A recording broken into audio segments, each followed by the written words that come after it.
शांती. आज आहे 29 जुलै 2026ची मुरली. महावाक्य आहे, गोड मुलांनो, आपल्या स्वधर्मामध्ये स्थित होऊन आपसात प्रेमाने एकमेकांना ओम शांती म्हणा. हा देखील एकमेकांना रिगार्ड देणे आहे. प्रश्न आहे, भक्तीमध्ये देखील भगवंताला भोग लावतात, इथे तुम्ही देखील भोग लावता, ही परंपरा का आहे? उत्तर आहे, कारण हे देखील त्यांचा रिगार्ड ठेवणे आहे. भले तुम्ही जाणता शिवबाबा निराकार आहेत, अभोक्ता आहेत, खात नाहीत, परंतु वासना तर पोहोचते. सर्वांचे सद्गतीदाता पतित पावन बाबा आहेत, तर जरूर भोग देखील त्यांना लावला पाहिजे. गीत आहे, हमारे तीर्थ न्यारे हैं. ओम शांती. मुलांच्या अंतकरणामध्ये देखील ओम शांती शब्द उमटला. जसे एखाद्याला नमस्ते म्हटले जाते, तर ते देखील रिटर्नमध्ये नमस्ते म्हणतात. इथे बाबांनी म्हटले ओम शांती, तर सर्व मुले यांच्या अर्थात ब्रह्मा बाबांच्या आत्म्यासहित सर्वांच्या अंतकरणातून येईल ओम शांती, अर्थात मी आत्मा शांत स्वरूप आहे. रिस्पॉन्ड अर्थात प्रतिसाद तर दिला पाहिजे ना. हा प्रतिसाद झाला ना, दुसरे कोणीही अर्थासहित असे म्हणू शकणार नाहीत. ज्ञानसूर्य बाबा देखील म्हणतात ओम शांती. ज्ञान चंद्रमा देखील म्हणतात ओम शांती. ज्ञान सितारे देखील म्हणतात ओम शांती. सिताऱ्यांमध्ये सर्वच आले. आता तुम्हा मुलांना आपल्या स्वधर्माबद्दल ठाऊक झाले आहे की आपण शांत स्वरूप आहोत आणि शांतीधामचे रहिवासी आहोत. तुम्हाला हा निश्चय झाला आहे. तुम्ही चांगल्या रीतीने आत्म्याला जाणता. खरोखर म्हटले देखील जाते, महान आत्मा, पाप आत्मा. आत्माच एक शरीर सोडून दुसरे घेते, परंतु आत्म्याचा यथार्थ परिचय कोणालाच नाहीये. आपण आत्मा इतकी सूक्ष्म आहोत, 84 जन्मांचा पाठ बजावतो. हे ना तुम्हाला माहीत होते, ना इतर कोणी जाणतात. आता तुम्ही मुले सन्मुख बसला आहात, बाबांना आपले बनवता. मुले बाबांना आपले बनवतात वारसा घेण्यासाठी. तुम्ही मुले जाणता, आम्हा आत्म्यांचे बेहदचे बाबा या ब्रह्माच्या तनामध्ये आलेले आहेत. ब्रह्मा तनामध्ये येऊन आदी सनातन देवी देवता धर्माची स्थापना करतात. कल्पापूर्वी देखील आदी सनातन देवी देवता धर्म अर्थात सूर्यवंशी राजधानी स्थापन झाली होती. हे स्थापनेचे कार्य कल्पकल्प बाबाच करतात, ज्यांना ईश्वर म्हटले जाते. ईश्वर पित्याकडेच सर्वजण मागत असतात की दुःख हरण करा, सुख द्या. जेव्हा सुख मिळते तेव्हा मागण्याची गरज राहत नाही. इथे मागतात कारण दुःख आहे, तिथे काहीही मागण्याची गरज राहत नाही, कारण बाबा सर्व काही देऊन जातात. म्हणून सतयुगामध्ये कोणीही बाबांची आठवण करत नाही. बाबा म्हणतात की मुलांना मी सुखधामाचा मालक बनवतो. तुम्ही मुले जाणता, या बाबांकडून आम्ही पुन्हा सुखधामचा वारसा घेत आहोत. बेहदच्या बाबांकडून बेहदचे सुख घेतो. हे तुम्हाला समजावून सांगितले जाते की भक्ती मार्ग कसा चालतो. मनुष्य सृष्टीरूपी झाडाची उत्पत्ती, पालना आणि संहार कसा होतो, अथवा ड्रामाचा आदी मध्य अंत काय आहे. ही आहे साकारी दुनिया, ती आहे निराकारी दुनिया. मुलांना आता समजले आहे की आपण पूर्ण अर्धा कल्प भक्ती केली आहे. आता कलियुगाचा अंत आहे. वारसा मिळतोच मुळी संगमावर. हे मुलांना व्यवस्थित समजले पाहिजे. आता आपण संगमावर आहोत हे तुम्हा मुलांनाच समजते. जोपर्यंत परिचय देणार नाही तोपर्यंत दुसऱ्या कोणालाही समजणार नाही.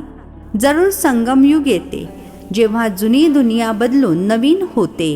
ही सारी जुनी दुनिया आहे. याला आयरन एज्ड म्हटले जाते. हे देखील तुम्ही जाणता. सर्वप्रथम साऱ्या दुनियेमध्ये एकच धर्म असतो. नवीन दुनियेमध्ये फक्त भारत खंडच असतो. फार थोडे मनुष्य असतात. नवीन दुनियेलाच स्वर्ग म्हटले जाते. यावरून हे सिद्ध होते की नवीन दुनियेमध्ये नवीन भारत होता. आता जुन्या दुनियेमध्ये जुना भारत आहे. गांधीजी देखील म्हणत होते, नवीन दुनिया नवीन भारत व्हावा, नवीन दिल्ली असावी. आता नवीन भारत अथवा नवीन दिल्ली काही राहिलेली नाही. नवीन भारतामध्ये तर या लक्ष्मीनारायणाचे राज्य होते. आता त्याच भारतावर रावणाचे राज्य आहे. हे देखील लिहिले पाहिजे. नवीन दुनिया नवीन दिल्ली, अमुक वेळेपासून अमुक वेळेपर्यंत यांचे राज्य, हे समजावून देखील तेच सांगू शकतात जे नवीन दुनिया बनविणारे आहेत. ब्रह्माद्वारे नवीन दुनिया स्वर्ग स्थापन करतात. ज्या स्वर्गाचा वारसा घेण्यासाठी तुम्ही येता. बाबा तुम्हाला युक्ती सांगतात अथवा पुरुषार्थ करून घेतात. सन्मुख भेटायला देखील येता अथवा तिथे देखील बसून शिकता. मन होते की सन्मुख भेटावे. ते सन्मुख भेटतात मनुष्याला. इथे तुम्ही म्हणाल आम्ही जातो शिवबाबांना भेटायला, तर म्हणतील ते तर निराकार आहेत ना. आपण आत्मे देखील निराकार आहोत. आपण देखील इथे पार्ट बजावण्याकरिता येतो ना. ज्यांचे नाव आहे ते जरूर पार्टधारी देखील आहेत. भगवंताचे देखील नाव आहे ना. निराकार शिवनाच भगवान म्हटले जाते. इतर कोणालाही भगवान म्हणणार नाही. भगवान निराकार म्हणूनच गायले जातात. त्यांची पूजा होते. आत्म्यांची देखील पूजा होते. रुद्र यज्ञ रचतात ना. ते मातीचे शाळीग्राम बनवतात. दगडाचे बनवा किंवा मातीचे तोडणे आणि पुन्हा बनवणे सोपे आहे. दुनिया तर या गोष्टींना जाणत नाही. रुद्र यज्ञामध्ये किती आत्म्यांची पूजा करू शकतात. मुले तर असंख्य आहेत. सर्व भक्त भगवंताची मुले आहेत. पित्याची आठवण करतात. बाबांनी सांगितले आहे शिवबाबा येतातच भारतामध्ये.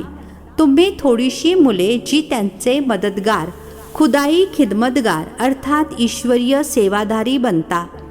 त्यांचीच पूजा भक्त लोक शाळीग्राम बनवून करतात. यज्ञ जो रचतात त्यामध्ये छोटा यज्ञ देखील असतो, मोठा देखील असतो. मोठे श्रीमंत लोक मोठा यज्ञ रचतात. लाख शाळीग्राम बनवतात. छोटा यज्ञ असेल तर 5-10 हजार शाळीग्राम बनवतील. जसा शेठ असेल तसा यज्ञ आणि मग तितकेच शाळीग्राम बनवतात. एक शिव आणि बाकी शाळीग्राम बनवतात. मग तितके ब्राह्मण देखील पाहिजेत.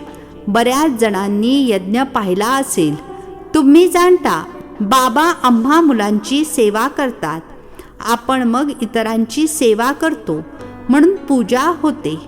तुम्ही आता पूज्य बनता. आत्मा म्हणते बाबा तुम्ही तर सदैव पूज्य आहात. आम्हाला देखील पूज्य बनवत आहात. तुम्ही पूज्य आत्मा जेव्हा शरीर घ्याल तर तेव्हा म्हणतील पूज्य देवी देवता. आत्माच पूज्य अथवा पुजारी बनते. बाबा येतात देखील एकदाच. त्यानंतर पुन्हा कधी बाबा आत्म्यांना शिकवतील असे घडत सुद्धा नाही. आत्माच ऐकते. जशी आत्मा शरीराद्वारे ऐकते तसेच परमपिता परमात्मा सुप्रीम आत्मा देखील शरीराचा आधार घेऊन यांच्याद्वारे अर्थात ब्रह्मा बाबांद्वारे ऐकवतात. यांच्याद्वारे तुम्हाला राजयोग शिकवतात. त्यांना स्वतःचे काही शरीर नाही आहे. ब्रह्मा विष्णू शंकराला देखील स्वतःचे सूक्ष्म शरीर आहे. इथे तर सर्वांना आपले आपले शरीर आहे. ही आहेच साकारी दुनिया. शिवबाबा आहेत निराकार. ते ज्ञानाचा सागर, सुखाचा सागर, प्रेमाचा देखील सागर आहेत. ते येऊन सर्वांना पतितापासून पावन बनवतात. यामध्ये प्रेरणेची काही गोष्टच नाही. जर प्रेरणेद्वारे तुम्हाला पावन बनवायचे असते तर मला इथे येऊन रथ घेण्याची काय गरज आहे. शिवच्या मंदिरामध्ये गाभाऱ्याच्या बाहेर समोर नंदी ठेवतात. मनुष्यांची बुद्धी अगदी पत्थर बुद्धी झाल्या कारणाने काहीही समजत नाही. शिवलिंगासमोर नंदी का ठेवला आहे. गोशाळा नाव ऐकले आहे त्यामुळे नंदी ठेवला आहे. आता नंदीवर कोणी स्वारी केली? श्रीकृष्णाची आत्मा तर सतयुगामध्ये असते. त्यांना काय पडले आहे जे प्राण्यामध्ये येऊन बसतील? अजिबात काहीही समजत नाही. द्रौपदी देखील एक थोडीच होती. असंख्य आहेत ज्या हाका मारत आहेत. त्यांनी अर्थात दुनियावाल्यांनी तर एक नाटक सुद्धा बनवले आहे की श्रीकृष्ण द्रौपदीला साड्या देत जातात. अर्थ काहीही समजत नाही. आता तुम्ही मुले समजता. तुम्हाला 21 जन्मांसाठी विवस्त्र व्हायचे नाहीये. कुठली गोष्ट कुठे घेऊन गेले आहेत. भक्ती मार्गामध्ये असंख्य कहाण्या आहेत. म्हणतात या कथा इत्यादी सर्व अनादी आहेत. पुनर्जन्म घेत ऐकत आले आहेत. अनादी म्हटले तरी देखील कधीपासून सुरू झाले काहीच माहीत नाही. हे देखील माहीत नाही की रावण राज्य कधीपासून सुरू होते. त्याचे कुठेही कोणतेही वर्णन नाहीये. तुम्ही किती सेवा करता ते सूर्य, चंद्र, तारे इत्यादी तर अस्तित्वात आहेतच. सतयुगामध्ये देखील आहेत, तर आताही आहेत. त्यांच्यामध्ये कोणताही बदल होत नाही. भारतालाच पुन्हा अंधारातून बाहेर काढून प्रकाशामध्ये आणण्याकरिता तुम्ही आता निमित्त बनला आहात. भक्ती मार्गाला अंधार म्हटले जाते. तुमची महिमा आहे. तुम्ही धरतीवरील तारे आहात. तारे आहेत तर सूर्य, चंद्र देखील असले पाहिजेत. हे तुमचे रुहानी तीर्थ आहे. तुम्ही अशा यात्रेवर जाता जिथून पुन्हा तुम्ही या मृत्यू लोकमध्ये येणार नाही. आता हा मृत्यू लोक आहे. पुन्हा इथेच अमरलोक होईल. द्वापर पासून मृत्यूलोक सुरू होतो. आता तुम्ही अमरलोकामध्ये जाण्याकरिता खरी खरी अमरकथा ऐकत आहात. तुम्ही समजता की आम्हा आत्म्यांची यात्रा अतिशय वेगळी आहे. तुम्ही इथे बसून यात्रेवर जाण्याचा पुरुषार्थ करता. आठवणीद्वारेच तुमची विकर्म विनाश होतील. ते अर्थात दुनियावाले यात्रेला जातात, परंतु त्यांची विकर्म कुठे विनाश होतात? लोकांना दारूची इतकी सवय झाली आहे की ते लपवून जरूर घेऊन जातात. आजकाल तर यात्रेमध्ये देखील खूप घाणेरड्या वृत्तीचे देखील असतात. आहेत तर सर्व पतितच ना. जसे ब्राह्मण पतित तसे यात्रेकरू देखील पतित. पंडे लोक यात्रा करवतात ते काही पावन थोडेच आहेत. तुम्ही तर पवित्र राहता. खरे ब्राह्मण तुम्ही आहात. तुमची आत्मा पवित्र राहते. आठवणीच्या यात्रेद्वारेच तुम्ही पवित्र बनता. सतोप्रधान बनायचे आहे. बाबा वारंवार लिहितात, गोड मुलांनो, हे शिवबाबांनी आत्म्यांसाठी लिहिले आहे. माझी आठवण करा तर तुम्ही तमोप्रधानापासून सतोप्रधान बनून सतोप्रधान दुनियेचे मालक बनाल. मुख्य डायरेक्शन फक्त एकच आहे. किती सोपे आहे. आठवणीद्वारेच विकर्म विनाश होतील. आठवण केली नाहीत तर विकर्म विनाश होणार नाहीत. मग सजा भोगावी लागेल. बाबा तर म्हणतात की तुम्ही कुठेही गेलात तरी तुम्ही तुमची कमाई करू शकता. उठा, बसा, खा, प्या, फक्त बाबांची आठवण करा. ही तुमची कमाई आहे. मुलांसाठी तर हे अजूनच सोपे आहे. यामध्ये लक्ष केंद्रित करणे इत्यादीचा काही प्रश्न उद्भवत नाही. श्रीनाथच्या मंदिरामध्ये श्रीनाथच्या आठवणीमध्ये बसतात. भोग लावला जातो. आहे तर दगडी मूर्ती ना. भोग देखील कोणाला लावला पाहिजे? अधिकारी तर एक शिवबाबाच आहेत. सर्वांचे सद्गतीदाता पतित पावन तेच आहेत. बाबा म्हणतात, मी तर स्वीकार सुद्धा करत नाही. तुम्ही माझ्यावर दूध सुद्धा पाणी मिसळलेले वाहता. हा भोग लावता कशासाठी? मी तर निराकार अभोक्ता आहे. माझी पूजा कशासाठी करता? माझ्या समोर भोग ठेवतात, परंतु भक्तांनीच भोग लावला आणि त्यांनीच तो वाटून खाल्ला. तुम्ही जाणता शिवबाबांना भोग तर जरूर लावायचा आहे, नंतर वाटून तुम्हीच खाता. हा जसा काही कोणाचा आदर ठेवणे आहे. आपण शिवबाबांना भोग लावतो. हा शिवबाबांचा भंडारा आहे ना.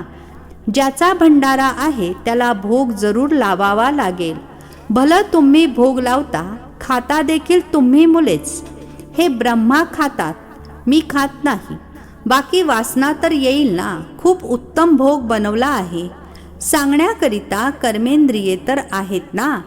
हे ब्रह्मा खाऊ शकतात. हे शरीर तर यांचे आहे ना. मी फक्त यांच्यामध्ये येऊन प्रवेश करतो. तुम्हा मुलांना पतितापासून पावन बनविण्याकरिता फक्त मुखाचाच तर उपयोग करतो. गोमुख देखील म्हणतात ना. बरोबर, गाय देखील आहे. तुम्ही जाणता यांच्याद्वारेच अर्थात ब्रह्माद्वारेच तुम्हा मुलांना ॲडॉप्ट करतात. हे माता पिता दोन्ही आहेत, परंतु मातांना सांभाळणार कोण? म्हणून ड्रामा प्लॅन अनुसार सरस्वतीला निमित्त बनवले आहे. माता गुरुची महिमा देखील पाहिजे ना. गुरुमध्ये तर पहिल्या क्रमांकावर हेच प्रसिद्ध आहे. गुरु ब्रह्मा हे बरोबर आहे. जसा पिता तशी मुले. तुम्ही ब्राह्मण देखील सच्चे गुरु बनता.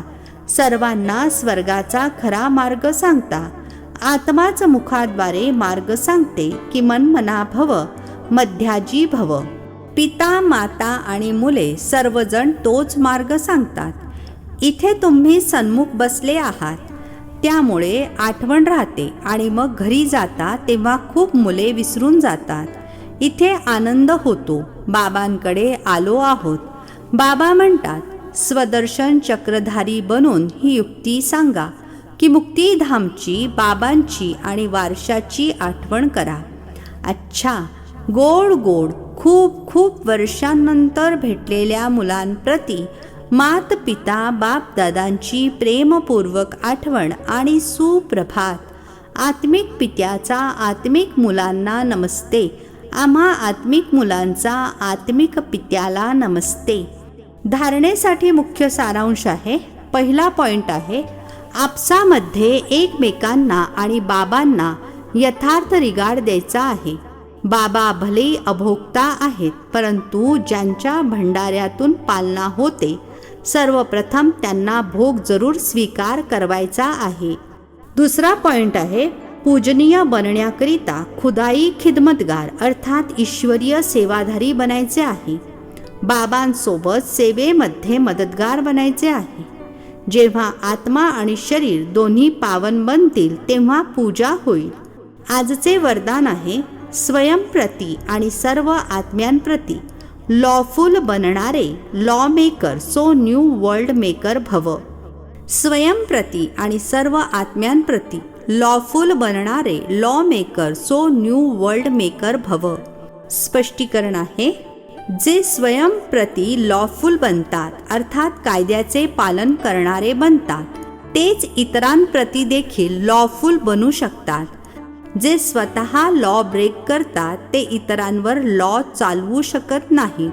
त्यामुळे आपणच आपले निरीक्षण करा की पहाटेपासून रात्रीपर्यंत मनसा संकल्पामध्ये, वाणीमध्ये, कर्मामध्ये, संपर्कामध्ये, एकमेकांना सहयोग देण्यामध्ये किंवा सेवेमध्ये कुठेही लॉ ब्रेक अर्थात नियमांचे उल्लंघन तर होत नाही ना. जे लॉ मेकर आहेत ते लॉ ब्रेकर बनू शकत नाहीत.